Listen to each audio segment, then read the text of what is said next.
Sur le papier, l'agenda politique de 2019, c'est la réforme de l'assurance chômage, celle du secteur public et la transformation du système de retraite. Le 1er janvier, le macronisme s'est affiché debout, déterminé à maintenir le tempo des réformes, à préserver l'ordre républicain et soucieux tout au plus d'organiser une grande consultation citoyenne pour prendre acte de la colère jaune. Passera pas, c'est la question de tous les commentateurs pour 2019. Une interrogation qui voile pourtant une évidence manifeste dont le discours du 1er janvier est plus que jamais emblématique.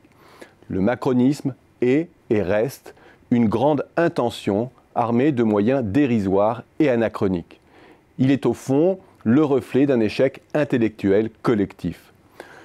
Pour en prendre toute la mesure, attardons-nous sur la vision qui sous-tend la volonté de réforme présidentielle. C'est le passage le moins commenté du discours des vœux.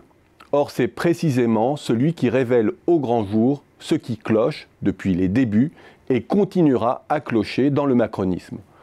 Ce que l'on pourrait appeler le grand hiatus du macronisme. En arrière-plan, qu'y a-t-il si l'on reprend les mots du président ? Il y a d'abord la remise en cause de l'ordre international bâti en 1945. Autrement dit, un bloc occidental qui voit grossir le risque d'une hégémonie chinoise et qui, en ordre dispersé, en fourmilière affolée, torpille l'ordre multilatéral et ne sait plus à quel jeu d'alliance se vouer. Il y a ensuite des changements technologiques profonds, au premier rang desquels l'intelligence artificielle, qui transforme en profondeur notre façon de produire et de consommer, et interroge notamment sur la place du travail.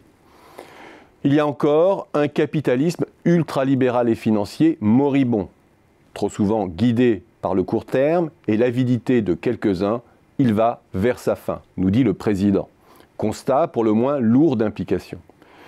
Et puis, il y a toute une série de risques d'ampleur inédite qui menacent de faire vaciller nos démocraties, notre prospérité et le rêve européen. Intervention de puissances étrangères étatiques et privées qui se multiplient, infotoxicité, migration, terrorisme, dérèglement climatique, etc.